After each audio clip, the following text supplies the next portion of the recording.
మనము ఇశ్రాయేలీయుల యొక్క చరిత్రలో ఓ ప్రాముఖ్యమైనటువంటి సంఘటన, అంటే ఇశ్రాయేలీయుల యొక్క చరిత్రలో కొన్ని సంఘటనలు, అంటే కొన్ని సందర్భాలు చిరస్మరణీయం, వాటిని మైల్ రాయలు అంటారు. మైల్ రాయలు అంటే ఎప్పటికీ గుర్తుండిపోతుంది. ఉదాహరణకి మీ పెళ్లి రోజు అందరికీ గుర్తుంటుంది, ఓకే, అది మీ జీవితంలో ఒక మైల్ రాయలు.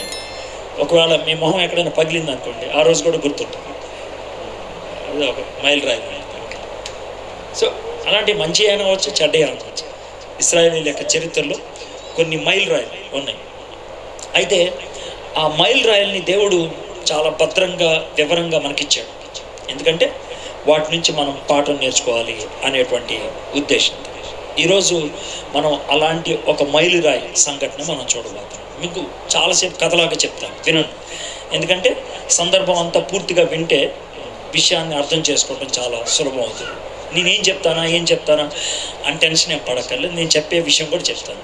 ఇశ్రాయేలీయులు యోర్దాను నది దాటి దేవుడు వాగ్దానం చేసినటువంటి పాలు తేనెలు ప్రవహించే దేశం, దాంట్లో అడుగు పెట్టడం, ఆ సన్నివేశాన్ని మనం ఈరోజు చూడబోతున్నాం. అయితే అసలు ఆ సన్నివేశం ఎందుకు అలాంటి పరిస్థితి వచ్చింది, అక్కడ అసలు మనం ఏం పాఠం నేర్చుకుంటాం, ఇవన్నీ కూడా ఒక కథలాగా మీకు చెప్తాను, ఓకే. ఇశ్రాయేలీయులు రెండు ప్రాముఖ్యమైనటువంటి నీటిని దాటినట్లు మనం చూస్తాం. ఒకటి ఎర్ర సముద్రం, ఇంకోటి యోర్దాను నది. ఈ రెంటి మధ్యన వ్యత్యాసం.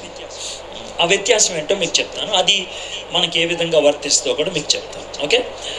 ఎర్ర సముద్రం దాటేటప్పుడు ఇశ్రాయేలీయులు ఆ ఎర్ర సముద్రం దాటటం అనేటువంటి విషయంలో వాళ్ళ యొక్క ప్రమేయం ఏమి లేదు. అంటే వాళ్ళు ఐగుప్తు దేశం నుంచి వచ్చేస్తున్నారు, ఎర్ర సముద్రం అడ్డొచ్చింది, ఎటెల్లాలో అర్థం కాలేదు, ఆగిపోయి ఉన్నారు. అయితే వెనక నుంచి ఫరో రథాలను వేసుకొని వస్తున్నారు. కొంచెం ఆ డిలే తీసేయండి, రైట్. వెనక నుంచి ఫరో రథాలు వేసుకొని వస్తూ ఉన్నాడు. కాబట్టి వాళ్ళకి భయంగా ఉంది, వెనక్కి తిరిగి చూస్తూ ఉన్నారు అటేపు. వీళ్ళు వీపేపేమో ఎర్ర సముద్రం ఉంది. అప్పుడు మోషే కొంతమంది పెద్దల్ని తీసుకొని ప్రార్థన చేశాడు.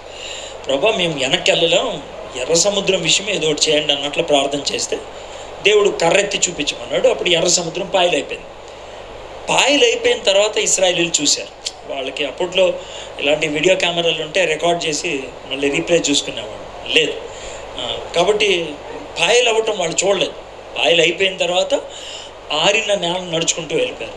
కాబట్టి వాళ్ళ ప్రమేయం చాలా తక్కువ, అది పరిస్థితి. అయితే మన జీవితంలో మనం ప్రమేయం లేకుండా కొన్ని జరిగిపోతూ ఉంటాయి. ఉదాహరణకి మీలో కొంతమంది ఎవరో ప్రార్థన చేస్తే స్వస్థత అయ్యి ఉండొచ్చు, ఎవరో ప్రార్థన చేస్తే మీ విషయంలో దేవుడు ఏదైనా ప్రవచనం చెప్పుండొచ్చు, అర్థమైందా? ఇది మీ ప్రమేయం లేకుండా జరిపోయింది. ఇది ఎర్ర సముద్రం దాటడం లాంటిది. అయితే యోర్దాను నది దాటడం అలాంటిది కాదు. యోర్దాను నది దేవుడు ప్రత్యేకంగా, మీరందరూ చూస్తున్నారా, మీరు చూడండి, జాగ్రత్త చూడండి, చూస్తున్నప్పుడు నేను పాయలు చేస్తాను. అంటే ఎర్ర సముద్రం దాటేటప్పుడు వీళ్ళ ప్రమేయం లేదు, కానీ యోర్దాను నది దాటేటప్పుడు వీళ్ళ యొక్క దేవునితో సహకరించడం అనేది ఉన్నది. అదేంటో మనం చూస్తాం. కాబట్టి మీరు ఒక మెట్టు దాటి వచ్చేసారు, ప్రైజ్ ది లార్డ్. అంటే మీరు ఈరోజు ఇలా కూర్చొని వింటున్నారంటే దేవుడు అంటే కొద్ది గొప్ప నమ్మకం ఉంది, ఏదో ఆయన గురించి నమ్మకం ఉంది, ఓకే. అయితే ఆ స్థాయి దాకా వచ్చారు. ఈ విశ్వాసంలో పెరగాల, దేవుని మీద పూర్తిగా ఆనుకోవటం అనేది జరగాలి. అది జరగాలంటే ఏం చేయాలి, ఎలా జరుగుద్ది, అది ఈరోజు నేర్చుకుంటాం అనమాట. అది యోర్దాను నది దాటడం లాంటిది అన్నమాట, ఓకే. అది విషయం. ఈ రెండింటికి వ్యత్యాసం అది. అయితే ఈ యోర్దాను నది దాటడం అనేటువంటి భాగం యెహోషువ గ్రంథంలో ఉంది. ఏ గ్రంథం? యెహోషువ మన మోషే గారి యొక్క శిష్యుడు అన్నమాట. మోషే గారికి కొంతమంది శిష్యులు ఉన్నారు. అందుట్లో బాగా ఇష్టమైనటువంటి ఆయన యెహోషువ, అర్థమైందా? మోషే గారి తర్వాత తదనంతరం నాయకత్వం నడిపించాల్సింది యెహోషువనే దేవుడు ముందుగానే చెప్పేశాడు.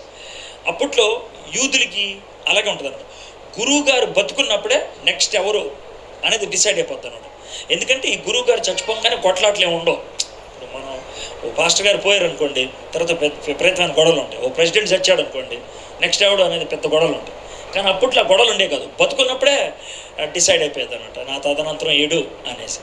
అయితే మోషే యెహోషువలు నెబో అనే కొండ మీదకి వెళ్ళారు. దేవుడు మోషేని పైకి తీసుకెళ్ళాడు. తీసుకెళ్ళిన తర్వాత చూపించాడు, ఇంకా అయిపోయింది, ఇక్కడ చచ్చిపోతావు అన్నాడు. చచ్చిపోయాడు. మోషే శవం కూడా దొరకలేదు, ఎందుకంటే దేవుడు దొరకనివ్వలేదు.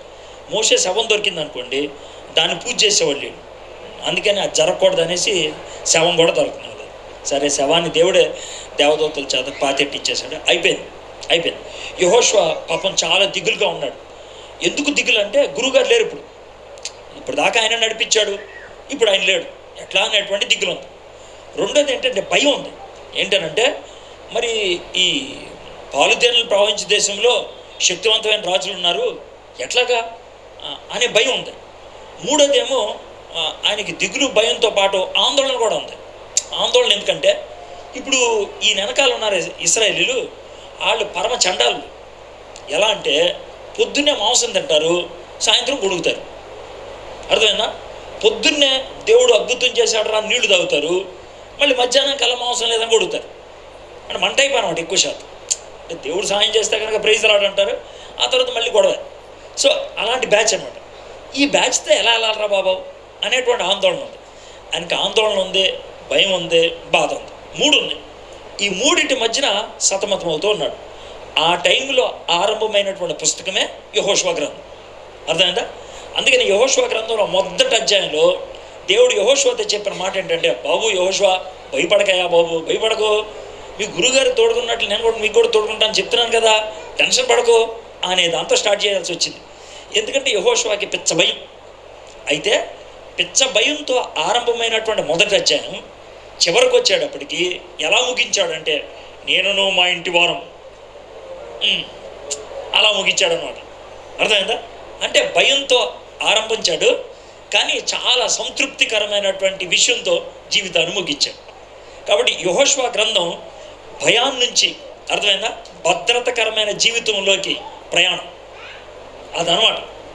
కాబట్టి మీకు ఎప్పుడైనా భయం అనిపిస్తే, ఏం చేయాలరా బాబు, ఎలా ఉందిరా బాబు అని అనిపిస్తే, యెహోషువ గ్రంథం ఒక నవల్లాగా చదివేస్తే, సరదాగా చదువుకుంటూ వెళ్ళిపోతే దేవుడు ఏదో వచ్చిన ద్వారా పట్టేసుకుంటాడు. దేంతో పట్టుకుంటాడో నాకు తెలియదు. చదవటం వరకు మీ వంతు, చదివిన తర్వాత పని జరిగించడం అనేది దేవుడు వంతు. అది మీరు చేస్తే సరిపోదు. నేను చదవను అంటే నేను ఎవడేం చేస్తాడు? అన్నంలో ప్లేట్లో అన్నం వేయటం దాకా నా వంతు. నువ్వే తినిపించంటే కోపం మీద కొడతాడు ఎవడని. చిన్నపిల్లలు అంటే ఏదో తినిపిస్తారు, గాడిదలా పెరుగు తినిపించాను అంటే అది పరిస్థితి. కాబట్టి మనం తినాలి, దేవుడు అక్కడ దాకా తీసుకొస్తాడు, అది పరిస్థితి. సరే, ఈ 24 అధ్యాయాలు ఎలా ఉంటుందంటే, మొదటి 12 అధ్యాయాలు కూడా మనకి పోరాటం. మొదటి 12 అధ్యాయాలు పోరాటం, చివరి 12 అధ్యాయాలు ఆ పోరాడి సంపాదించాడే, ఆ సంపాదించిన దాన్ని స్వాధీనం. మొదటి 12 అధ్యాయాలు సంఘర్షణ, యుద్ధం. చివరి 12 అధ్యాయాలు స్వాధీనం. వాళ్ళు సంపాదించుకున్నటువంటి ఆస్తిని 12 మందికి పంచిపెట్టించాడు. అదన్నమాట విషయం. ఈ మొదటి 12 అధ్యాయాలు మళ్ళీ 2 ముక్కలు చేయొచ్చు. మొదటి 6 అధ్యాయాల్లో అంతర్గత పోరాటం లేదా అంతర్గత సంఘర్షణ. 7వ అధ్యాయం నుంచి 12వ అధ్యాయం దాకా బయట ఉండేటువంటి సంఘర్షణ. అదేంటి సార్, మొదటి లోన్ దానికి 6 అధ్యాయాలు ఇచ్చి బయట దానికి 6 అధ్యాయాలు ఇచ్చాడంటే, లోన్దే పెద్దదే, బయటదే చిన్న విషయం. లోన్ అన్న భయం పోతే బయట ఎలాగోలా గెలిచేయచ్చు. అసలు మనం సీన్లోకి వెళ్ళటమే కష్టం, వెళ్ళామనుకో దుమ్ము దులిపేస్తాం. అందుకే ఏమంటాడు తెలుసా, బయట ఉన్న 12 అడుగుల బండ కంటే కళ్ళల్లో ఉన్న నలుసే ఎక్కువ చీకటి కలిగిస్తుంది అంట. కళ్ళల్లో నలుసు ఉంటుంది, అదే ఎక్కువ చీకటి కలిగిస్తుంది బయట ఉండే పెద్ద రాయి కంటే. బయట ఉండే భయం కంటే లోనుండే భయమే ఎక్కువ. రేపు పరీక్ష అంటే ఈరోజు జ్వరం వస్తుంది, అది లోనుండే భయం. అర్థమైందా? రేపు ఏదైనా కొత్త పని చేయాలంటే ఈరోజు రాత్రి టెన్షన్ వస్తుంది, అది లోనుండే భయం. ఆ భయాన్ని ఛేదిస్తే బయట దాన్ని ఛేదించడం మంచిదే. ఇంత పెద్ద బండని ఓ బాబుని ఎక్కించి దూకరా అన్నాడు అనుకో, ఆడు వణుకుతాడు, అది లోనుండే భయం. ఒకసారి దూకేశాడు అనుకో, ఆ తర్వాత ఆడే ఎక్కి దూకేస్తాడు, భయం పోయింది. మనలో చాలామందికి భయాలు ఉంటాయి. ఆ అంతర్గత భయం పోగొట్టడానికి దేవుడు 6 అధ్యాయాలు ఉపయోగించాడు. అది పోతే బయట 10 యుద్ధాలకు వెళ్ళడానికి 6 అధ్యాయాలు సరిపోయింది. అర్థమైందా? ఈ 6 అధ్యాయాలు కూడా కథలాగా చెప్తాను. మొదటి అధ్యాయం దేవుడు యెహోషువతో ఏమన్నాడంటే, యెహోషువ మీ గురువుగారు తోడుకున్నట్లు నీకు తోడుకుంటానే, ఒక్క విషయం గుర్తుపెట్టుకో. ఏంటి దేవా? ఏంటనంటే, మీ గురువుగారి ధర్మశాస్త్రం ఉందా? 5 పుస్తకాలు, అవి ఎప్పుడు మర్చిపోవద్దు, రోజు చదువుకో. చదువుకొని దాంట్లో ఉన్నదాన్ని పాటిస్తూ ఉంటాం. ఇది మొదటి అధ్యాయం. ఈ రెండో అధ్యాయంలో పాపం మనవాడు పాటించేశాడు. మా గురువుగారు వేగుల వారిని పంపించాడు కదా, నేను కూడా పంపిస్తాను అని పంపించాడు. ఆయనేమో పాలుతేనలు ప్రపంచ దేశంలో పంపించాడు, ఈయనేమో ఎరుకోకు పంపించాడు. పంపిస్తే ఆ విధంగా పంపించడం బట్టి కూడా దేవుడు ధైర్యాన్ని ఇచ్చాడు. ఎలాగిచ్చాడంటే, వీళ్ళు ఎరుకో వెళ్ళారు కదా, ఎరుకో వెళ్ళిన తర్వాత దేవుడు అక్కడ వారికి చాలా అద్భుతమైనటువంటి మాట వినిపించాడు. ఎలాగంటే, అక్కడ వీళ్ళు ఒక వేశ్య ఇంటికి వెళ్ళారు. వేశ్య ఇంటికి వెళ్తే వేశ్య ఏమని చెప్పిందంటే, ఏమంటే మీరు ఇశ్రాయేలీలు కదా, ఐగుప్తు దేశం నుంచి వస్తున్నారు కదా, ఏంటంటే బాబు మీ దేవుడు చాలా గ్రేట్ అంట కదా, మీ దేవుడు చాలా ఖతర్నాక్ అంట కదా, ఎర్ర సముద్రాన్ని పాలు చేశాడంట, ఫరోని చంపేశాడంట, 10 తెగుళ్ళు ఇచ్చి నాన్న హడావిడి చేశాడంట, మీరు వస్తున్నారంటే మా వాళ్ళందరికీ టారెత్తుతుందండి అని అన్నాడు. ఇప్పుడు మన శత్రువుకి భయం వేస్తుందంటే మనకేం వస్తుంది? మరి కదా, ఇప్పుడు దాకా వీళ్ళు ఎరుకో వెళ్ళడానికి వీళ్ళు టెన్షన్ పడుతున్నారు. అయితే వాళ్ళు చెప్పారు, బాబు మేము టెన్షన్ పడుతున్నాం అన్నారు. అవునా? ఇక మరిగా మనం రెచ్చిపోవచ్చు అని దేవుడు భరోసా ఇచ్చాడు. మొదటి అధ్యాయంలో నేను నీకు తోడుగా ఉంటాను అన్నాడు. రెండో అధ్యాయంలో వాళ్ళకి ఆల్రెడీ టెన్షన్ స్టార్ట్ అయిందిరా అన్నాడు. 3-4 అధ్యాయాల్లో ఒకే ఒక అడ్డు. ఏంటనంటే, ఆ యుద్ధం చేయాలి, దేవుడు వాగ్దానం చేసిన ఆ భూమి మీద అడుగు పెట్టాలంటే యోర్దాన్ నది అడ్డు. యోర్దాన్ నది చిన్న కాలువ లాంటిది, అర్థమైందా? చాలా చిన్న కాలువ, పెద్ద కష్టమేం కాదు. మన మూసీ నదిలాగా ఉంటుంది. అర్థమైంది? మూసీ నదిని దాటమంటే కంపొచ్చి ఆవిడ దాట అంతే, మునిగిపోతాడని భయం ఏం కాదు. అర్థమైందా? దాంట్లో గొప్పకి నీళ్లు కాళ్ళు తగిలితే ఎయిడ్స్ కంటే ఘోరమైన వ్యాధి వచ్చేస్తుందేమో అని భయం. అంతకుమించి మునిగిపోతాడనే భయం ఉండదు. అర్థమైందా? అది కూడా అంతే, ఎవరిదాన్ని చిన్న కాలం అది. అయితే దానికి ఏంటంటే సంవత్సరానికి ఒకసారి వరద వస్తుంది, సంవత్సరానికి ఒకసారి. మన మూసీ నది కూడా అప్పుడప్పుడు వరదలు వచ్చినాయనుకో టీవీలు కూడా కొట్టుకుపోతాయి కదా, అట్లాగనమాట, కార్లు కూడా కొట్టుకుపోతాయి, ఆ టైప్ అనమాట. అలాగా సంవత్సరానికి ఒకసారి వస్తుంది పెద్ద వరద. ఆ వరద వచ్చినప్పుడు 1.5 కిలోమీటర్ ఉంటుంది, అది పెద్ద వేగంగా నీళ్ళు వెళ్తాయి. ఆ టైంలో ఎవడన్నా కాలు ఎట్టాడు అనుకో లానా అంతే కొట్టుకుపోతాడు. ఆ టైంలో వీళ్ళు దాటాల్సి వచ్చింది. ఎలా దాడతారు? భయపడుతూ ఉన్నారు. దేవుడు అన్నాడు నేను దాటిస్తా అని దాటిచ్చాడు. అది 3-4 అధ్యాయాలు. 5వ అధ్యాయంలో పెళ్ళి అయితే కనుక పెళ్ళి అయిందా అంటానికి మనం సర్టిఫికేట్ చూపించాలి, తాళి చూపించాలి. అర్థమైందా? ఎరా బాబు నీకు సర్టిఫికేట్, నీకు BSc పాస్ అయ్యావంటే సర్టిఫికేట్ చూపించాలి, ఇల్లు మీద అంటే డాక్యుమెంట్ చూపించాలి. అదేవిధంగా నేను యెహోవా దేవుడికి చెందినవాడిని అని అంటాను, ఓటే రుజువు, దాన్ని సున్నతి అంటారు. అది చేయించుకోవాలి ఎవరు, అందుకని చేయించేశారు. అర్థమైందా? ఇది 5వ అధ్యాయం. 6వ అధ్యాయంలో ఎరుకో మీద యుద్ధం, అదనమాట విషయం. 1 నుంచి 6 దాకా కథ చెప్పేశారు. ఇప్పుడు 3-4 అధ్యాయాలు చూద్దాం. 3-4 అధ్యాయాల్లో ప్రాథమికంగా వాళ్ళు యోర్దాను నది దాటడం గురించి ఉంది. అర్థమైందా? 3వ అధ్యాయంలో దేవుడు చెప్తాడు, ఇలా చేస్తాను నేను, మీరు ఇలా చెయ్యాలి అని చెప్పాడు. 4వ అధ్యాయంలో వాళ్ళు దేవుడు చెప్పినట్లు చేశారు, దాటేశారు. అదనమాట 3-4 అధ్యాయాలు. సో మీకు ఎంత బాగా చెప్పాను చూడండి. మొత్తం 24 అధ్యాయాలు చెప్పా, తర్వాత 12 అధ్యాయాలు చెప్పా, తర్వాత 6 అధ్యాయాలు చెప్పా, తర్వాత 3-4 అధ్యాయాలు చెప్పా. ఇప్పుడు 3వ అధ్యాయంలోకి వస్తాం. 3వ అధ్యాయం కూడా పూర్తిగా మనం ధ్యానం చేయాలి. కొన్ని వచ్చినా 7-8 వచ్చినా ధ్యానం చేస్తాం. అంటే ఈ యోర్దాను నది దాటడం వాళ్ళ జీవితంలో ఎలాంటిది, అది మనకు ఎలా వర్తిస్తుంది, దాటడానికి వాళ్ళు ఏం చేశారు అనే దాన్ని మనం చూద్దాం. అర్థమైందా? దేవుడు ఏం చేశాడంటే యెహోషువది చెప్తాడు. యెహోషువ యోర్దాను నది దగ్గరికి వచ్చాడంటే, అర్థమైందా, ఉన్నప్పుడు నువ్వు పని చేయాలి, 12 మందిని మందసం పట్టుకోమని చెప్పాలి. మందసం ఏంటో చెప్పండి ఒకసారి. మందసం అంటే పూర్వకాలం చెక్క పెట్టి ఉంటుందే, అర్థమైందా, చెక్క పెట్టిలాగా ఉంటుంది, అది మందసం. అర్థమైందా? ఆ మందసంలో 3 ఉంటాయి. 3 ఏముంటాయి అంటే 3, ఒకటి మోషే గారు ఇచ్చినట్టు 10 ఆజ్ఞలు, రెండోది అహరోను గారి కర్ర, మూడోది మన్నా, రోజు పొద్దున ఫుడ్ ఇచ్చేవాడే అది. అయితే ఈ చెక్క లేదా తుమ్మ చెక్క, పరిగమాల చెక్క, దాంతో తయారు చేస్తారు. పైన కింద బంగారపు రేకు పొదిగేస్తారు. కాబట్టి బయటికి ఎవరికైనా ఎలా కనబడుతుంది? బంగారపు పెట్టిలాగా కనబడుతుంది. కానీ అది చెక్క పెట్టి పైన కింద బంగారం పొదిగి ఉంటుంది. అర్థమైందా? చెక్క రేకు అటు ఇటు మోయటానికి ఉంటుంది. ఏమంటాడంటే ఈ మందసాన్ని పట్టుకొని 12 మంది యోర్దాను వదిలి నుంచోవాలి. అందరూ కూడా ఒక 1/2 కిలోమీటర్ వెనక్కి వెళ్ళిపోవాలి. 1/2 కిలోమీటర్ అందరూ 1/2 కిలోమీటర్ దూరంలో ఉండాలి. ఎందుకు ఉండాలి 1/2 కిలోమీటర్ దూరంలో అంటే అందరూ కూడా మందసాన్ని చూడాలి. అందరూ ఇప్పుడు మనుషులు మనల్ని బాగా చూడాలంటే స్పీకర్కిను ఆడియన్స్కి దూరం చేస్తారు. దగ్గర ఉన్నారనుకోండి, దగ్గర వాళ్ళే కనబడతారు, దూరం వాళ్ళు కనబడతారు. అందుకని దూరం చేస్తారు. లేకపోతే మనిషిని ఎత్తి చేస్తారు. వీళ్ళు మందసాన్ని ఎత్తి చేయలేరు కాబట్టి మనుషులను అందరినీ 1/2 కిలోమీటర్ దూరం వెళ్ళిపోన్నాడు. దేవుడు 1/2 కిలోమీటర్ దూరం నుంచి అందరూ చూస్తూ ఉండాలి. చూస్తూ ఉంటే 12 మంది మందసం పట్టుకొని, అర్థమైందా, నీళ్ళల్లో అడుగు పెట్టంగానే జరిగేది ఏంటంటే నీళ్లు ఒక్కసారిగా జియ్య వెనక్కి వెళ్ళిపోతాయి. వెళ్ళిపోయి ఏదో ఇసుక మ్యాట్ వేసినట్లు, మట్టి మ్యాట్ వేసినట్లు ఆదాం అనేటువంటి ప్రాంతంలో ఆ పక్కన మ్యాట్ వేస్తుంది. ఇటేపు అంత దూరం వెళ్ళి అక్కడ ఆగిపోతుంది. బాగా విశాలమైన ఖాళీ ప్రాంతం ఏర్పడుతుంది. దాంట్లోంచి నడుచుకుంటూ వెళ్ళిపోవచ్చు. అర్థమైందా? ఇశ్రాయేలీలంతా దాటే వరకు, అర్థమైందా, ఈ 12 మంది లేదా ఆ మందసం పట్టుకొని అలాగే నుంచి ఉంటారు. అది ఎలా ఉంటుంది అంటే రిపబ్లిక్ డే రోజు, ఇండిపెండెంట్ డే రోజు గవర్నర్ గారు, సీఎం ఇలా నుంచుంటే వరుసగా పోలీస్ ఆఫీసర్లు వెళ్తే షేక్ హ్యాండ్ ఇస్తారే, ఇలా మందసం పట్టుకొని ఎలా ఉంటారు, ఒకటి తర్వాత ఆ మందసం చూసుకుంటూ వెళ్ళిపోతూ ఉంటారు అన్నమాట. అలా దాటి అవుతుంది. అలాగే దాటేశారు అనమాట. ఇది పరిస్థితి. మందసం అనేటువంటి మాట 3వ అధ్యాయంలో 10 సార్లు ఉందన్నమాట. అంటే ఇశ్రాయేలీలకి యోర్దాను నది దాటడానికి అతి ప్రాముఖ్యమైనది తెలుసా? మందసం. ఆ మందసాన్ని చూస్తూ ఉంటే వాళ్ళు దాటేసేయగలిగారు. వాళ్ళు ఆ మందసాన్ని చూస్తూ ఉంటారు. సార్ మరి మాకు మందసం లేదు కదా సార్, మనం కూడా మందసం పెట్టేసుకుందాం అక్కడ అని మీరంటే, వాళ్ళకి మందసం చెక్కతోనో బంగారంతోనో చేస్తారు.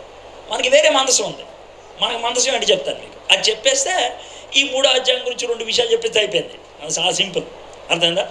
ఇప్పుడు మందసంలో 5 ఉన్నాయి. ఏమో ఉన్నాయంటే చెక్క ఉంది, బంగారం ఉంది, మోషే ధర్మశాస్త్రం ఉంది, అహరోను కర్ర ఉంది, మన్నా ఉంది. 5 గుర్తున్నాయా? చెక్క, బంగారం, మోషే ధర్మశాస్త్రం, అహరోను కర్ర, మన్నా. 5 మనకి ఈ 5 ఏంటో చెప్తాను. ఈ 5 మనం ఎవరిలో చూడగలుగుతాం తెలుసా? ఈ 5 కూడా మనం యేసేలో చూస్తాం. ఎలా చూస్తాం అంటే ఈడేదో పెద్ద సింగనాథం గాడిలాగా ఉన్నాడు, డ్రామా ఏసేం కలుపుతున్నాడు అనుకోవచ్చు. అలా ఏం కాదు, పక్కా చెప్తాను. చెక్క బంగారం కలిస్తే మందసం డబ్బా అయింది. యేసు ప్రభులో 2 గుణాలు ఉన్నాయి. ఏంటి ఆ 2 గుణాలంటే, ఆయన చెక్కేమో ఆయన మానవత్వానికి సూచన. దేనికి సూచన? యేసు ప్రభు బాబుగా పుట్టాడు, అంతే కదా, చిన్న బాబు. అర్థమైందా? మరియమ్మకు పుట్టాడు. ఆయన మనిషి. ఎక్కడ పుట్టాడు? అపోలో హాస్పిటల్నా? సరిగ్గా చెప్పు. యశోదాలనా? మరి ఫెర్నాండస్ గారి హాస్పిటల్. ఎక్కడ పుట్టాడు ఆయన? పశువుల పాక బాగుంటుందా? మరి ఏముంటుంది? పశువుల పాకలు ఏముంటుంది చెప్పు? బర్రెలు ఉంటాయా? బర్రెలు ఏమేస్తాయి?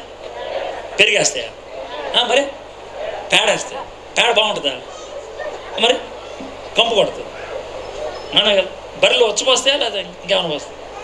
చాలా కంపు కొడుతుంది. అంటే నీకు ఎందుకు చెప్తానంటే పశువుల పాక దరిద్రమైన ప్లేస్. అర్థమైందా? ఎప్పుడు కూడా పశువుల పాకలో పుడటానికి ఇష్టపడ్డాడు. రోడ్డు మీద పుట్టినా పర్లేదు. పశువుల పాకలు అంటారా పెచ్చకపోతే. కానీ యేసు ఎక్కడ పుట్టాడు? పశువుల పాక. అంటే ఆయన అంతగా తగ్గించేసుకున్నాడు. అర్థమైందా? ఇప్పుడు ఎవరన్నా మురుకుంట్లో పడిపోయాడు అనుకో, ఆయన లేపడానికి నువ్వేం చేయాలి? దిగాలి కదా. నేను దిగను అంటే వాడు పోతాడు కదా. మనం పాపపు లోకంలో పడిపోయాం. యేసు ఎక్కడికి వచ్చాడు? పాపపు లోకంలోకి వచ్చాడు. అది ఆయన చెక్క. అర్థమైందా? పాపపు లోకంలోకి వచ్చిన ఆయన పాపం చేశాడా? ఆయనలో పాపం ఉందా? పాపపు ఆలోచన అన్న ఉందా? కొన్ని జన్మతః ఉన్న పాప వచ్చిందా? ఆయన బంగారం. అందుకనే ఆయనలో పాపం లేదు, పాపం చేయలేదు, పాప ఆలోచన కూడా లేదు. ఎందుకంటే ఆయన దేవుడు కాబట్టి. బంగారం దైవత్వాన్ని సూచన, చెక్క మానవత్వాన్ని సూచన. యేసేలో ఈ 2 ఉన్నాయి. అయితే మీకు వచ్చిన ప్రశ్న వచ్చింది, సార్ ఇప్పుడు మన దేశంలో బోల్డ్ మంది దేవుళ్ళు ఉన్నారు కదా సార్, అనవసరంగా యేసుపోయింది సార్, అనవసరంగా మన దేశంలో చాలామంది ఉన్నారు కదా అనే ప్రశ్న మీకు రావచ్చు. ఉన్నారు చాలామంది, కానీ మన సమస్య కాదు, పరిష్కారం కాదు. ఎలాగంటే ఇప్పుడు ఈ అయ్యగారు ఉన్నారు అనుకోండి, అయ్యగారు నుంచి సార్ ఈ అయ్యగారు చైనా దేశం నుంచి వచ్చాడు. ఎక్కడి నుంచి? ఇది చైనా భాష వచ్చు, అర్థమైందా? చైనా భాష వచ్చు, ఇది తెలుగు రాదు. ఈయన మాట్లాడితే మీకు ఏమన్నా అర్థం వద్దా? 10 మంది చైనా వాళ్ళు తెచ్చాను అనుకోండి, ఏమన్నా లాభం ఉంటుందా మీకు? పోనీ నేనున్నాను, నా వల్ల ఏమన్నా మీకు లాభం ఉంటుందా? ఈయన మాట్లాడి నాకు అర్థం వద్దా? అర్థం అవుద్దా? నేను తెలుగు మాడతా, ఆయన చైనా భాష మాడతాడు. ఈయన చెప్పేది నాకే అర్థం కాదు, ఈయన ఏం చెప్తాను నేను? అయితే కూర్చోండి సార్, ఈయన చెప్పేది మీకు ఉపయోగపడాలంటే ఒకడు ఉండాలి, ఆడికి 2 ఉండాలి. ఆడు ఒకడు ఉండాలా, ఆడికి 2 ఉండాలి. ఏంటి సార్ అంటే, ఆడికి ఆయనలాగా చైనా వచ్చి ఉండాలా, మీకులాగా తెలుగు వచ్చి ఉండాలి. అప్పుడు మధ్యవర్తిత్వం చేస్తాం. అవునా కదా? ప్రపంచంలో ఉన్న దేవుళ్ళంతా దేవుళ్ళే అనుకుంది, మనతో వాళ్ళతో సమస్యలే, పరిష్కారం లేదు. ఏ అంటే మనలో అసలు యథార్థంగా అడుగుతాం, దేవుడు అంటే మీలో భయమా, లేకపోతే దేవుడుతో సరదాగా మాట్లాడని ఎవరికైనా ఉంటుందా? చెప్పండి, అబద్ధం అనుకుంటాడు. భయం. ఇప్పుడు ఒంటరిగా ప్రభా నాతో మాట్లాడు ప్రభా ప్లీజ్ ప్రభా అన్నప్పుడు ఏంట్రా బాబు అన్నాడు అనుకో దేవుడు, చెప్పు ఏంటి విషయాలు ఏంటి అన్నాడు అనుక, చెప్పు ప్రభా అంటారు. అర్థమైందా? బట్టలు కూడా పిక్కని బయటకు వస్తాను. అవునా కదా? అంటే దేవుడు అంటే మనకేంటి? భయం. కరెక్ట్గా చెప్పారు, మీరు బాగా చెప్పారు. దేవుడు అంటే మన భయం. మనమా దేవుడి దగ్గరికి వెళ్ళాం, దేవుడికి మన దగ్గర రావాలని ఉంటుంది. దేవుడు వస్తుంటే పారిపోతాం, ఉత్తరబాబు నువ్వు అక్కడే ఉండి అంటాం, నువ్వు అక్కడే ఉండు. అంత దాకెందుకు? ఇశ్రాయేలీలు ఎంత ఘోరం అంటే, మోషే దేవుడితో 40 రోజులు ఉన్నాడు కదా, ఆయన మొహం వెలిగిపోతుంది. కిందకు వస్తే బాబు ఆడి మీద కొట్టేయండి అంటే బాబు చూడలేకపోతున్నారు, బాబు మొహం మాడిపోతుంది, వేసేయండి అట్లా అన్నాం. అంటే దేవుడి దగ్గరికి వెళ్ళొచ్చినాడు మొహం చూడటానికే మనకు టెన్షన్. ఈ దేవుడిని ఏం చూస్తాం మనం? అర్థమైందా? మనం దేవుడు చూడలేం. పోనీ నాలాంటి మనిషి ఉన్నాడు అనుకో, వాడి నీకులాగా భయపడేవాడే. కాబట్టి మనకి ఎవడు కావాలంటే మనలాంటి మనిషి ఉండాలి, ఆడలాంటి దేవుడు ఉండాలి. ఆ 2 ఉంటేనే మధ్యవర్తిత్వం చేయగలుగుతాడు. ఆ గుణం అన్నది ప్రపంచం మొత్తంలో ఒక్కడికే. ఎవరో తెలుసా? యేసే. ఆయన దేవుడు చేయబట్టుకుంటాడు, ఆయన మనిషి మనం చేయబట్టుకుంటాడు. ఇద్దరు చేతులు కలపగలిగేది ఆయన ఒక్కడే. అది మందస్సు. ఎందుకు సార్ యేసు ప్రభు అని అంటే అందుకనమాట. ఆయనకొక్కడికే 2 గుణాలు ఉన్నాయి, ఇంకెవ్వరికి లేదు. నువ్వు ఏ దేవుడి గురించి అయినా ఆలోచించు, ఏ దేవుడికైనా ఆలోచించు. అయితే ఆడు పూర్తిగా మానవుడు, లేదా ఆడు పూర్తిగా దేవుడు. మానవత్వం దైవత్వం 2 ఉన్నది ఈయనకొక్కడికే, డౌట్ లేకుండా. నేను దేవుణ్ణి అని చెప్పుకొని మనకులాగా అన్ని రకాలైనటువంటి ఇబ్బందులు ఎదుర్కొన్నది ఆయన ఒక్కడే, మీకు ఎవరు లేదు. కాబట్టి మందసంలో పై డబ్బా ఆయనే, అటు చెక్క ఆయనే, ఇటు బంగారం ఆయన. 3వది, మోషే ధర్మశాస్త్రం ఎందుకు ఇచ్చాడు? మోషే ధర్మశాస్త్రం ఎందుకు ఇచ్చాడు అంటే నువ్వు యథార్థంగా బతకాలని, మంచిగా బతకాలని. ధర్మశాస్త్రాన్ని దేంతో పోలుస్తాను తెలుసా? థర్మామీటర్తో. థర్మామీటర్ తెలుసు కదా? థర్మామీటర్ దేనికి ఉపయోగిస్తారు? ఇప్పుడు నీకు థర్మామీటర్ పెట్టారంటే బడి తీశారు, అర్థమైందా? 100 జ్వరం ఉందని తెలిసింది. ఈ థర్మామీటర్ ఏమైనా చేయగలదా? ఏమైనా చేయగలదా? ఏం చేయలేదు. అందరితో బాగా పెట్టాల్సిందే. జ్వరం తగ్గాలంటే ఏం చేయాలి? నువ్వు బిళ్ళ వేసుకోవాలి, అవునా కదా? అయితే బిళ్ళ వేసుకుంటే జ్వరం తగ్గిందో లేదు చెప్పేది ఏది? మళ్ళీ థర్మామీటరే. మనకి అర్థమైందా? దాన్ని పడడం లేదు. అంటే మనకి పాత నిబంధన ఎందుకండి అని అన్నారనుకో, థర్మామీటర్ ఎందుకంటే అన్నట్లు ఉంటుంది. థర్మామీటర్ మూలం జబ్బోదు, కానీ ఉందో లేదో తెలిసింది అదే. అర్థమైందా? మోషే ధర్మశాస్త్రం ఉండడం మంచిది. ఎందుకు తెలుసా? మనకు జబ్బు ఉందో లేదో తెలుసుద్ది. అయితే జబ్బుంటే తీసేది ఎవరో తెలుసా? యేసయ్య. మనకి నీతిని ఇచ్చేది యేసయ్య, అర్థమైందా? అది 3వది. 4వది కర్ర. కర్ర అని దేన్ని అంటారు? కొమ్మకి కర్రకి తేడా తెలుసా? కొమ్మ అంటేనేమో చెట్టుకి కలిసి ఉంటే, చెట్టు నుంచి వేరే అయితే కర్ర. కర్రలో ప్రాణం ఉంటుందా? ఎండిపోయిన కర్రలో ప్రాణం ఉంటుందా? అహరోను చచ్చిపోయి అయిపోయింది, ఆయన బతికి అయిపోయింది. ఆయన కర్ర ఆయన ఎంతకాలం నుంచి వాడుతున్నాడు ఏమో, అది ఎండిపోయి ఉంటుంది. అయితే విషయం ఏంటి తెలుసా? ఆ కర్రని మందసంలో పెట్టంగానే బుడుక్కని చిగురు వచ్చింది. దాని అర్థం ఏంటి తెలుసా? చచ్చిపోయిన దాంట్లోంచి దేవుడు ఏం తీసుకొస్తాడు? జీవాన్ని తీసుకొస్తాడు. చచ్చిన దాంట్లోంచి జీవం తెచ్చేది ఎవరు? యేసే. ఇప్పుడు మనం పాపంలో చచ్చిన వాళ్ళు, మనకి నూతన జీవితం ఎవరు ఇస్తారు? యేసే. సో మనకి ఆహారానికి కూడా ఆయనే. ఇక ఐదోది మన్నా అనుదిన ఆహారం. అనుదినం మనకి అవసరాలు తీర్చేది. మన అనుదిన ఆహారం ఎవరు? నేనే జీవాహారం అన్నది ఎవరు? యేసే. సో వాళ్ళు మందసాన్ని చూశారు, మనం ఎవరిలో చూడాలి ఇప్పుడు చెప్పండి నాకు? యేసేని. వాళ్ళు మందసాన్ని చూస్తే యోర్దాన్ని దాటేశారు, మనం యేసేని చూస్తే మనకున్న అడ్డు దాటేస్తాం. అదేదైనా అవ్వచ్చు, ఆ అడ్డు జబ్బు కావచ్చు, అప్పు కావచ్చు, భార్యాభర్తల మధ్యన గొడవలు కావచ్చు, పిల్లలు ఇష్టం వచ్చినట్లు జీవించడం అవ్వచ్చు, లేదా ఉద్యోగం లేదు అనే సమస్య అవ్వచ్చు, పెళ్లి కావట్లేదనే సమస్య అవ్వచ్చు, పిల్లలు పుట్టలేదనే సమస్య అవ్వచ్చు. ఇది మన జీవితానికి యోర్దాను. అది దాటం ఎలాగా? కొంతమందికి కొన్ని అలవాట్లు ఉంటాయి. తాగుడు అలవాటు ఉంటుంది, సిగరెట్ల అలవాటు ఉంటుంది, జోదం అలవాటు ఉంటుంది, వ్యభిచారం అలవాట్లు ఉంటాయి. అది మన జీవితానికి యోర్దాను. బాబోయ్ ఇది ఒక్కటే ఎలా దాటాలో అర్థం కావట్లేదురా అని అనుకుంటాం. అది దీనంటాం తెలుసా? యేసేని ముందు పెట్టాం అనుకో, ఆయన దాటిచ్చేస్తాడు. అర్థమైందా? వాటికి ఆనకట్టేసేసేది ఆయనే. ఇప్పుడు యేసే ఆనకట్టేయడానికి ఆగండే, ముందు పునాది తీయాలి, ఆగండే సెంట్రింగ్ చేయాలి అని ఏమండి ఆయన? అర్థమైందా? ఆయన ఆనకట్టేస్తే 2 నిమిషాల్లో అయిపోద్ది. 2 నిమిషాలు అలా కూడా జరుగుద్దా అని అంటారు. నేను మత్తు ఇంజక్షన్లకు బానిస, డ్రగ్స్ అంటారు కదా, వాటికి బానిస. అయితే నేను మారుమనసు పొందా. నవంబర్ 3వ తారీఖు 84వ సంవత్సరం మారుమనసు పొందా. ఒకరోజు తర్వాత డాక్టర్ గారి దగ్గరికి వెళ్ళాం. ఎందుకంటే డాక్టర్ గారు బాగా కడుపు నొప్పి వస్తుంది అన్నాడు. ఎందుకు వస్తుందా అన్నాడు. డాక్టర్ దగ్గర ఇప్పుడు అబద్ధం ఆడకూడదు కదా, నిజం చెప్పేశాను. డాక్టర్ గారు డ్రగ్స్ తీసుకుంటాను మానేశాను సార్. మానేస్తే పోతావే అన్నాడు. ఎలా సార్ అన్నాడు. ఏం లేదులే, నువ్వు రోజు వచ్చా నా దగ్గరికి, నెమ్మదిగా డోసు తగ్గిస్తా, వాళ్ళు నెమ్మదిగా కొంతకాలానికి తగ్గించేస్తే ఒక 6 నెలల్లో డ్రగ్ ఆపేయచ్చు అన్నాడు. నాకు ఎవరైతే యేసుప్రభుని పరిచయం చేశాడో ఆడు ఫ్రెండ్ సురేష్, ఆడు నేను ముఖం చూసుకున్నాను. సరే సార్ వస్తామని బయటికి వెళ్ళి వాడు అన్నాడు, రే డ్రగ్ మానేస్తానన్నావు, ఆయన మళ్ళీ అదే ఎక్కిస్తానన్నాడు. ఏం చేద్దాం అన్నాడు. ఏం చేద్దాం ప్రార్థన చేస్తారా అని అన్నాడు. మేము గదిలోకి వెళ్ళి ప్రార్థన చేసాం. ఏం ప్రార్థన మనం అప్పుడే మారుమనసు పొందింది, ప్రార్థన చేయడం కూడా రాదు మనకి. ఏం చేయమంటారంటే, చెయ్యరా దేవా నా కడుపు నొప్పి అన్నాడు. మనం నెమ్మదిగా కడుపు నొప్పి గట్టి కరిచేచ్చు, గట్టితో పోద్దామో అని. అదే ఈ అరుపులో నొప్పి ఎక్కువైంది కానీ ఏం బాగలేదు. ఇది పరిస్థితి. యథార్థం చెప్పు, ఇది అరే నొప్పి పోవట్లేదురా, చచ్చిపోతాను రా బాబా అని.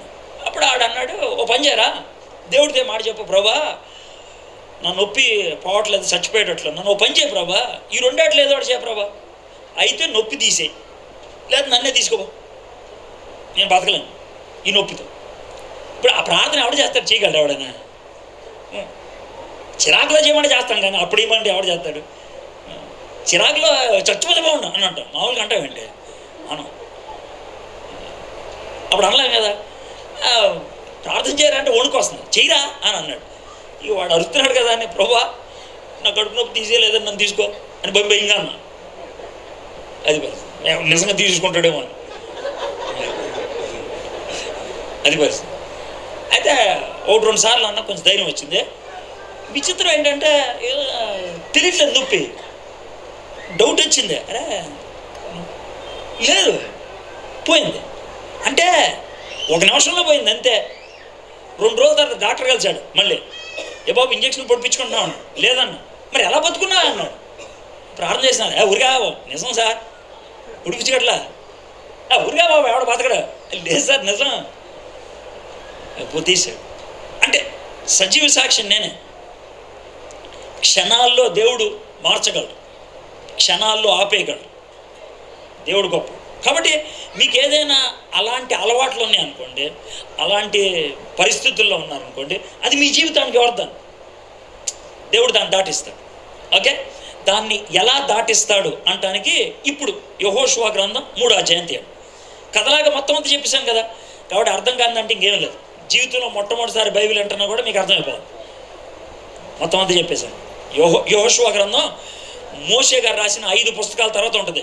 ఆదికాండం, నిర్గమకాండం, లేవీకాండం, సంఖ్యాకాండం, ద్వితీయోపదేశకాండం, 5వ పుస్తకం. 6వ పుస్తకం యెహోషువ గ్రంథం. ఓకే, దాంట్లో 1, 2, 3 వచ్చాయి. అదే 178వ పేజ్ అంట. ఓకే, తీయండి. మనం దీంట్లో 17 వచనాలు చూస్తాం. 17 వచనాలు. ఈ 17 వచనాల్లో 3 భాగాలు ఉన్నాయి. 3 భాగాలు ఏంటి చెప్తాను నేను. అన్ని భాగాలు చూడడం, 1.5 భాగమే చూస్తాం మనకున్న టైంలో. కానీ మొత్తం అవుట్లైన్ చెప్పేస్తాం. మొదటి 6 వచనాల్లో దేవుడు ముందుండి నడిపించేవాడు. మొదటి 6 వచనాల్లో దేవుడు ముందుండి నడిపించేవాడు. అర్థమైందా? తర్వాత 7వ వచనం నుంచి 13వ వచనం దాకా మాటిచ్చి భరోసా ఇచ్చేవాడు. మాటిచ్చి భరోసా ఇచ్చేవాడు. మాటిస్తాడు. అర్థమైందా? చివర మనం 14వ వచనం నుంచి చివరి దాకా చూస్తే మహిమతో ముగిస్తాడు. మహిమతో ముగిస్తాడు. ముందుండేది ఆయనే, మాటిచ్చేది ఆయనే, ముగించేది ఆయన. ఎంత గొప్ప మనిషి. సో దేవుడు నీ జీవితంలో ఏదైనా ఆరంభిస్తే, దేవుడికి కనుక అవకాశం ఇస్తే, నీలో ఆరంభించిన దాన్ని ముగించేది ఆయన. అదేదైనా సరే, అది ఇల్లు కట్టడం అవ్వచ్చు, ఉద్యోగం చేయడం అవ్వచ్చు, సంసారం చేయడం అవ్వచ్చు, ఏదైనా సరే ఆరంభించింది దేవుడైతే ముగించేది ఆయన. అర్థమైందా? అది ఇందుట్లో అవుట్లైన్. 3వ అధ్యాయం మొదటి నుంచి అవుతాం. యెహోషువ వేకునే లేచినప్పుడు అతడును ఇశ్రాయేలీయులందరూ షిత్తీము నుండి బయలుదేరి యోర్దానుకు వచ్చి దాన్ని దాటక మునుపు అక్కడ నిలిచారు.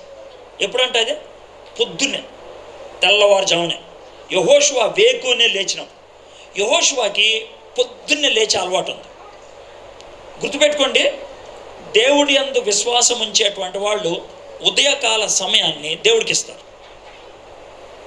దేవునితో ఎవరైతే ఆరంభిస్తారో, జాగ్రత్తగా, దేవునితో ఎవరైతే ఆరంభిస్తారో స్తుతులతో ముగిస్తారు. స్తుతులతో. పొద్దున్నే లెగంగానే మనం ఎవరితో గడపాలా? దేవునితో గడపాలి. దేవుడు కోరుకునేది ఎవరినైతే బాగా ప్రేమిస్తామో పొద్దున్నే వాళ్ళని గుర్తు చేసుకుంటాం. ఇది మనం చేసేది.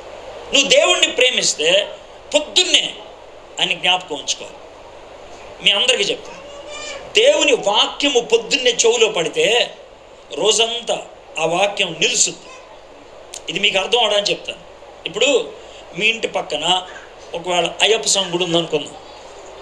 అర్థమైందా? మీరు అయ్యప్ప స్వామిని నమ్మరు, వాళ్ళు అయ్యప్ప స్వామి గుడి ఉంది. అర్థమైందా? ఆ రోజు అయ్యప్ప స్వామిది ఏదో పూజ జరుగుతుంది. అర్థమైందా?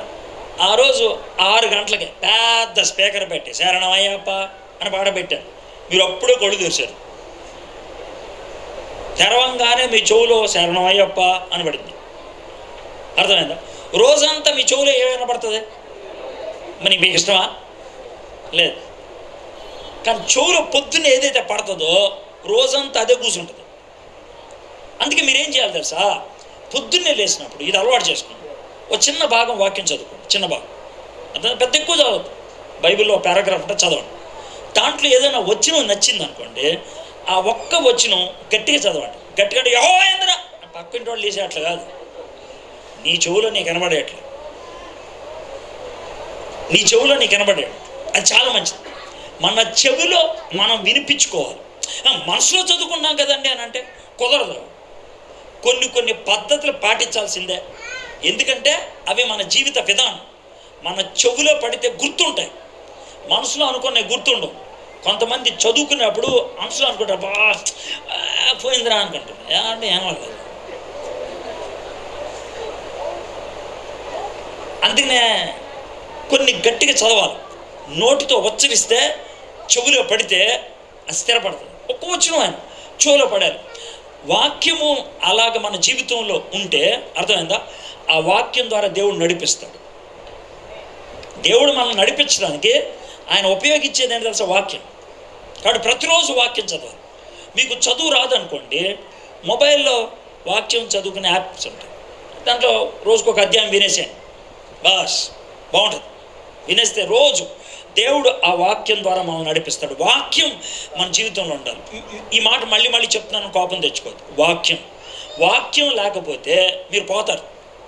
వాక్యం లేకపోతే మిమ్మల్ని సాతానుడు కొట్టుకెళ్ళిపోతాడు. వాక్యం లేకపోతే మీరు నాశనం అయిపోతారు. వాక్యం మీరే చదవాలి. అర్థమైందా? వాక్యం. హోటల్ తిండి ఎక్కువ తింటే ఏమవుద్ది? జబ్బులు వస్తాయి. అర్థమైందా? సొంతగా వండుకొని తినాలి. ఇంట్లో పప్పు అన్నం బెటర్, రోజు బయటికి వెళ్ళి బిర్యానీ తినేకంటే. రోజు బయట బిర్యానీ తింటే ఏమవుద్ది, వేడి చేస్తే సస్తాం. కాబట్టి వారానికి ఒకసారి బయట బిర్యానీ తింటే బాగుంటుంది. వారానికి ఒకసారి చర్చికి రండి, బిర్యానీ తినండి. అర్థమైందా? రోజు ఇంట్లో ఏం తినాలా, పప్పు అన్నం తినండి, ఆరోగ్యవంతంగా. అయితే వారానికి ఒకసారి బిర్యానీ తింటానంటే, వారం అంతా ఉపవాసం ఉంటానంటే, 6 రోజులు ఉపవాసం ఉండి 7వ రోజు బిర్యానీ తింటే ఏమవుద్ది, దాన్ని కక్కుతాం. అందుకే మీలో చాలామందికి ఎక్కదు. ఏంటంటే 6 రోజులు ఏం తినలేదు, 7వ రోజు ఒకసారి తింటే ఏమో ఎక్కువ ఎక్కదు. మీకు అర్థమైంది ఎందుకు ఎక్కట్లేదు? చిన్న చిన్న ఉదాహరణ, ఇది అర్థం అవ్వాలి కదా. ఇది కూడా అర్థం కాకపోతే మిమ్మల్ని ఏం చేయాలా,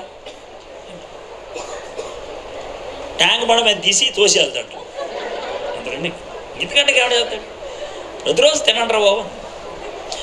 కొన్నాట్లకి ఇక షార్ట్ కట్ మెథడ్లు ఉండవు.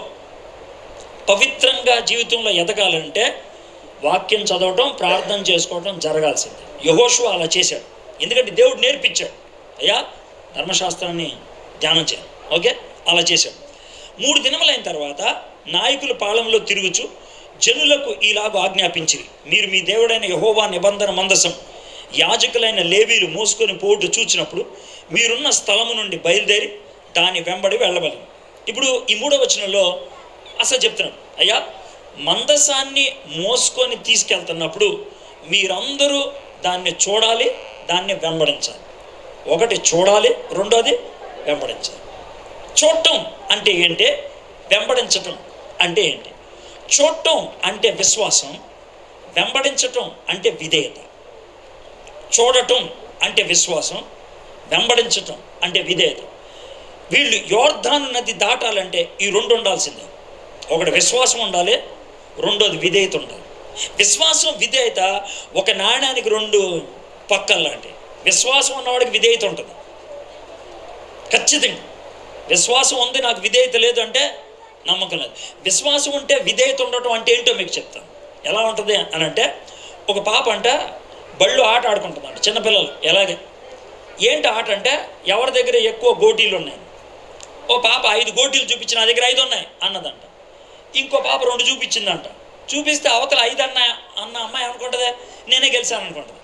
ఈ అమ్మాయి నేనే గెలిచాను అని అన్నాక ఏం కాదు, నేనే గెలిచాను, ఊరిగా దగ్గర 2 ఉన్నాయి, నా దగ్గర 5 ఉన్నాయి అంట. లేదు నా దగ్గర 7 ఉన్నాయి అన్న.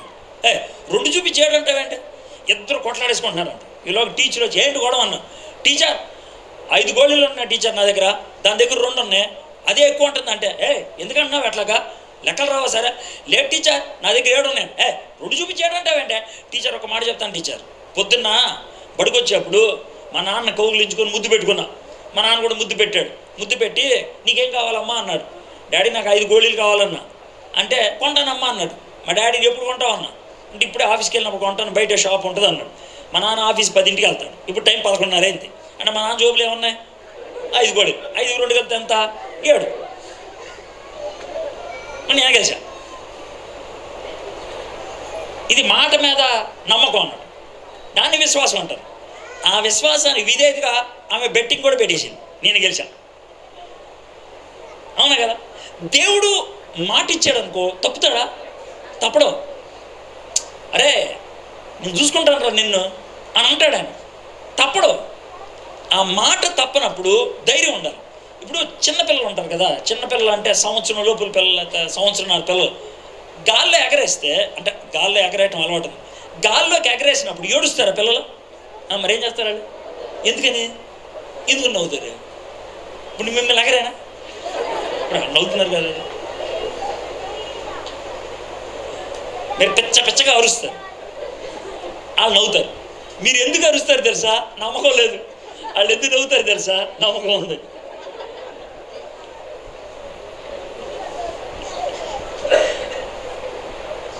అందుకే యేసుప్రభు వారు ఎవరు తెలుసా? చిన్నపిల్లల లాంటి విశ్వాసం ఉండాలన్నాడు. వాళ్ళకి ఇక బాధర మందినే ఉండు, వీడు ఎలా పట్టుకుంటాడు ఏంటని ఆలోచన లేదు. ఇసిరితే చాలు పట్టుకుంటాడు, లేదు ధైర్యం.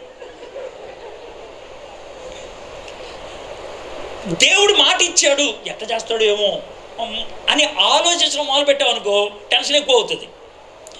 విధేయత చూపించేటప్పుడు ఆలోచన ఉండకూడదు, ఇక అంతే వచ్చేసారు. ఇప్పుడు ఒకసారి యేసుప్రభు వారు నీటి మీద నడుచుకుంటూ వస్తున్నారు. మనం ఇందాక పాట పాడుతున్నాడు కదా, వస్తా ఉన్నాడు. పేతురు చూసి దెయ్యం దెయ్యం నొరమేవా పేతురు నేనా అని అన్నాడు. అప్పుడు పేతురు నువ్వైతే నాకు చెప్పు, నేను కూడా అడుగుతాను సరదా అని అన్నాడు. మనోడు ఎలా చూసి రండి నేను నడుతున్నానా అన్నట్టు అప్పని మూవీ. యేసు ప్రభు వైపు చూసినంతసేపు బాగా నడుస్తున్నాడు. ఎప్పుడైతే అన్నట్టు అప్పని మూవీ మనం ఆడేది అని ఆయన చూడరా అంటే చూడం. విశ్వాసం ఉండదు, విధేయత ఉండదు. వాళ్ళకి విశ్వాసం, విధేయత. నువ్వు దీని వెనక చూడు, దీని వెనకాల వచ్చేసి అంతే. ఆ రెండు జరిగి అనుకో పని అయిపోతుంది. తర్వాత చూద్దాం 4వ వచనం.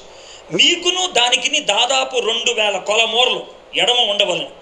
మీరు వెళ్ళు త్రోవ మీరంతకు ముందు వెళ్ళినది కాదు, మీరు దాన్ని గుర్తుపెట్టవలను గనుక ఆ మందసమునకు సమీపంగా మీరు నడవరాదు. మరియు యెహోషువ రేపు యెహోవా మీ మధ్య అద్భుత కార్యములు చేయను కనుక మిమ్మును మీరు పరిశుద్ధపరుచుకునడని జనులకు ఆజ్ఞ ఇచ్చారు.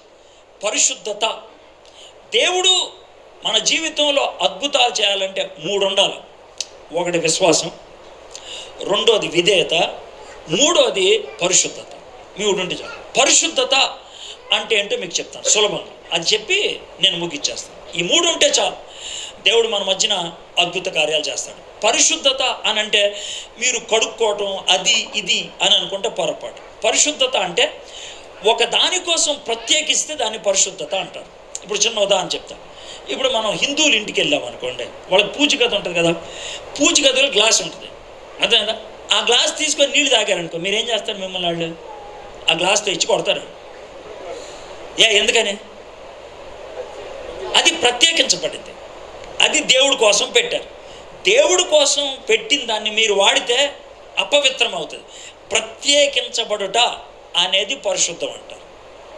ఇంకా సరదాగా ఉదాహరణ చెప్తాను. పరిశుద్ధత అంటే మీ ఇంటికి నేను భోజనానికి వచ్చాను అనుకోండి, మీరేం చేస్తారంటే చెంబుతో నీళ్ళు ఇచ్చి కొంచెం కడుక్కోండి సార్ అని అంటారు. నేను బాత్రూంలోకి వెళ్ళి కడుక్కుంటాను, కాళ్ళు చేతులు కడుక్కొని వస్తాను. ఆ చెంబు తీసుకొని తిన్నగా డైనింగ్ టేబుల్ దగ్గరికి వచ్చేస్తున్నాను అనుకో, వద్దండి ఆడబెట్టాను, సరే వదిలేసేస్తాను. మామూలుగా భోజనానికి కూర్చుంటాం టేబుల్ మీద. ఈ టేబుల్ మీద భోజనానికి కూర్చున్నప్పుడు టేబుల్ మీద జగ్గోడు పెడతారు, స్టీల్తో గ్లాస్తో. అన్నం తిన్నాక ఆ జగ్గు పట్టుకొని టాయిలెట్లోకి వెళ్ళిపోతాం. ఇప్పుడు మీకు ఒక విషయం అర్థం అవ్వాలి. మన ఇంట్లో 2 రకాలైన చెంబులు ఉంటాయి. ఒకటి టాయిలెట్లో ఉండేది, ఒకటి డైనింగ్ టేబుల్ మీద ఉండేది. 2 ఇంపార్టెంటే, 2 ఇంపార్టెంట్ అవునా కదా? అయితే ఒకటి ఉంది, అది ఎక్కడ రాకూడదు, ఇదే ఆడగలకూడదు, అది విషయం. దేని ప్లేస్ అదే. ఇప్పుడు ఇలాగ దేవుడు ప్రత్యేకిస్తే మన బతికేంటానంటే, అరే నువ్వు డైనింగ్ టేబుల్ మీద ఉండరా అంటే, ప్రభా నేను బాత్రూంలో ఉంటాను ప్రభా అనే టైప్. మనం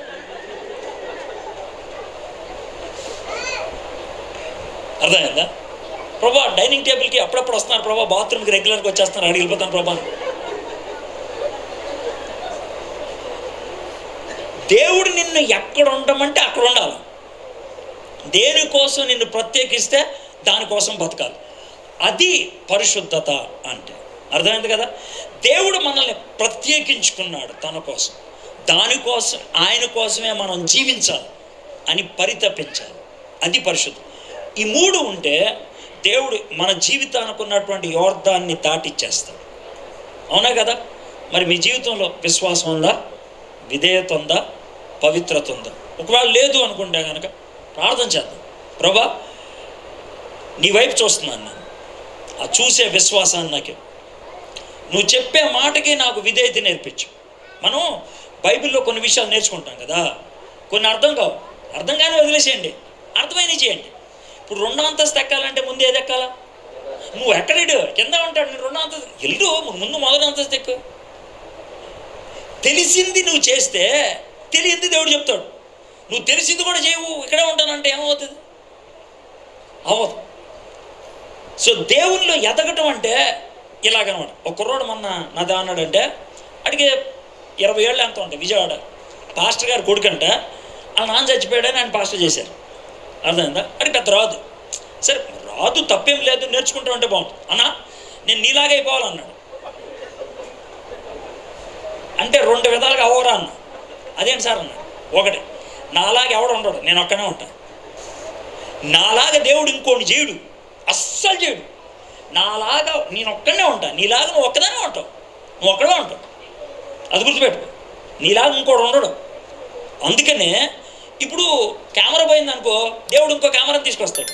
కరెంట్ పోయిందనుకో, ఇంకో కరెంట్ని తీసుకొస్తాడు. కుక్క చచ్చిందనుకో, ఇంకో కుక్కని తీసుకొస్తాడు.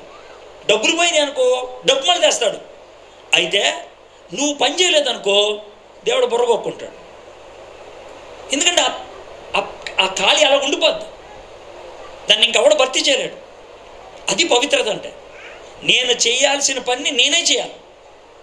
నేను చేయాల్సిన పని నేను చేయలేదనుకోండి, ఆ ఖాళీ అలాగే ఉండిపోద్ది. అది గుర్తించగలిగితే అది పవిత్రత. సో అన్నానా, నాలాగా ఇంకోటి ఉండడురా, అది ఒకటి. రెండోది, నేను ఇలాగ తయారవడానికే 30 ఏళ్ళు కష్టపడ్డా, నీ జీవితం 20 ఏళ్ళు, ఎలా అవుతాను అలాగే? అవో. ఇదేమన్నా బుర్రతో వచ్చింది అనుకోండి, నాకు కాదు, అనుభవాన్ని ఎవడో ట్రాన్స్ఫర్ చేయలేడు. అర్థమైందా? పుస్తకాలు ఇవ్వగలుగుతాను, కానీ అనుభవాన్ని ఇవ్వగలుగుతానా? లేదు. అనుభవం ఉండాలి, ఎదగటం అనేది. ఈ 3 ఉన్నప్పుడు దేవుడు మన జీవితంలో అద్భుతమైనటువంటి కార్యాలు చేయడానికి ఇష్టపడుతున్నాడు. పవిత్రత, విశ్వాసం, విధేయత. ఈ మూడు దేవుడు మనకి అనుగ్రహించాలని ప్రార్థన చేద్దాం. తలంచండి, కళ్ళు మూసుకోండి, చిన్న ప్రార్థన చేద్దాం. తర్వాత మోస్ గారు చిన్న వాక్యం చెప్పి ఆయన ప్రార్థన చేస్తారు. ఓకే, ఈరోజు దేవుడు మన మధ్యన గొప్ప కార్యాలు చేయాలని, మనకున్నటువంటి యోర్ధాను తొలగించాలని. అదేదైనా అవ్వచ్చు. మీరు రకరకాల సమస్యలతో వచ్చి ఉండొచ్చు, రకరకాల భయాలతో వచ్చి ఉండొచ్చు, రకరకాల చింతలతో ఇక్కడికి వచ్చి ఉండొచ్చు. దేవుడు ఈరోజు మీ జీవితంలో వాటన్నిటి నుంచి విడుదల కలిగించడానికి ఇష్టపడుతున్నాడు. మీరు ఇప్పటి నుంచే సిద్ధపరచుకోండి. ప్రభా, నా జీవితంలో ఒక అద్భుతం చేయి ప్రభా, నా జీవితానికి ఉన్నటువంటి అడ్డు తొలగించు ప్రభా, నా జీవితానికి ఉన్నటువంటి సమస్యను మీరు తొలగించండి ప్రభా. నీ వైపు చూడటానికి నేను ఇష్టపడుతున్నాను యేసయ్య. నాయన, స్వస్థపరిచే దేవుడు నువ్వే, నాకున్నటువంటి సమస్యను పరిష్కరించేటువంటి దేవుడు నువ్వే, మా విశ్వాసానికి కర్త, దాన్ని కొనసాగించే దేవుడు నువ్వే. నీ వైపు చూస్తూ నేను నడుస్తూ వస్తున్నాను ప్రభా. నాకున్న అడ్డు తొలగించండి, నాకున్నటువంటి భయాన్ని తొలగించండి ప్రభా, నాకున్నటువంటి జబ్బుని తీసేయండి ప్రభా, నాకున్నటువంటి ఆటంకాన్ని తీసేయండి ప్రభా, నాకున్నటువంటి లేమిని మీరు భర్తీ చేయండి ప్రభా. నాయన, మీరు వాగ్దానం చేసినటువంటి ఆ స్థితిలోకి నన్ను నడిపించండి ప్రభా. ఈ రాత్రి నేను నడవాలి ప్రభా ఆ వాగ్దానపు స్థితిలోకి. ఈ రాత్రి ఆ స్వేచ్ఛను నేను అనుభవించాలి ప్రభా. ఈ రాత్రి నీ చేతిని నేను తాకాలి ప్రభా. ఈ రాత్రి నీ సన్నిధిని నేను అనుభవించాలి ప్రభా. మనస్ఫూర్తిగా అడుగుదాం ప్రభా, ఈ రాత్రి నా జీవితంలో కార్యం చేయండి ప్రభా. ఈ రాత్రి నా జీవితంలో కార్యం చేయండి ప్రభా. నాలో విశ్వాసము మీరు పుట్టించండి ప్రభా, నాలో విశ్వాసాన్ని మీరు పుట్టించండి ప్రభా. నాలో విధేయత హృదయాన్ని మీరు ఇవ్వండి ప్రభా. నన్ను పరిశుద్ధపరచండి ప్రభా, నన్ను ప్రత్యేకపరచండి ప్రభా. నాకున్న మలినాన్ని ఈ సమయంలో మీరు తొలగించండి ప్రభా. నాలో ఉన్నటువంటి పాపపు తలంపులు, నాలో ఉన్నటువంటి పాపపు ఆలోచన, నాలో ఉన్నటువంటి పాపపు బుద్ధి ఈ రాత్రి ప్రభా పటాపంచలైపోవాలి ప్రభా. నాయన, ఈ రాత్రి వాటి నుంచి నేను విడుదల పొందాలి ప్రభా. స్పష్టంగా అడగండి, దేవుడు మీ ప్రార్థన ఆలకిస్తాడు. కొన్ని ప్రార్థనలు వ్యక్తిగతంగా చేయాలి, మీరే చేయాలి. ఈ రాత్రి మీరు ఆ ప్రార్థన చేయండి ప్రభా, నాకు ఆ విడుదల కలిగించండి. ఈ రాత్రి నాకు ఆ స్వస్థతనివ్వండి. మా దేవా, మా ప్రభా, మీకు వందనాలు, మీకు స్తుతులు, మీకు స్తోత్రాలు చెల్లిస్తున్నాం ప్రభా. మీ యొక్క దివ్యమైనటువంటి సంకల్పంలో ఈ రాత్రి మీరు మాతో అద్భుతమైనటువంటి సమయాన్ని ఇవ్వబోతున్నారు ప్రభా. మీకు వందనాలు చెల్లిస్తున్నాను ప్రభా. మమ్మల్ని సిద్ధపరచమని అడుగుతున్నాను తండ్రి. మీ అద్భుత కార్యం మా మధ్యన చేయమని అడుగుతున్నాను తండ్రి. ఎవరైతే ఈ రాత్రి సమస్యల్లో ఉన్నారో, ఎవరైతే ఈ రాత్రి ఒడిదుడుకుల్లో ఉన్నారో, ఎవరైతే ఈ రాత్రి బంధకాల్లో ఉన్నారో ప్రభా, ఈ రాత్రి విడుదల కలిగించాలి ప్రభా. ఈ రాత్రి వాళ్ళు విడుదల పొందాలి ప్రభా. ఈ రాత్రి విశ్వాసం వారి యొక్క జీవితంలో పునాది వేసుకోవాలి ప్రభా. విశ్వాసపు బీజం వారి యొక్క జీవితంలో నాటబడాలి ప్రభా. ఈ రాత్రి నువ్వు జరిగించేటువంటి అద్భుతాలు బట్టి ప్రభా అనేక మంది యొక్క కళ్ళు తెరవబడాలి ప్రభా. నీకు స్తోత్రం చెల్లిస్తున్నాం, నీకు స్తుతులు చేస్తున్నాం ప్రభా. నీ దాసుని ప్రభా నీ ఆత్మచేత అభిషేకించి నీ మహిమలో బిడ్డను వాడుకొని మనం అడుగుతున్నాం. మీకు స్తుతులు స్తోత్రాలు చెల్లిస్తూ యేసు నామములో ప్రార్థన చేయించున్నాం తండ్రి.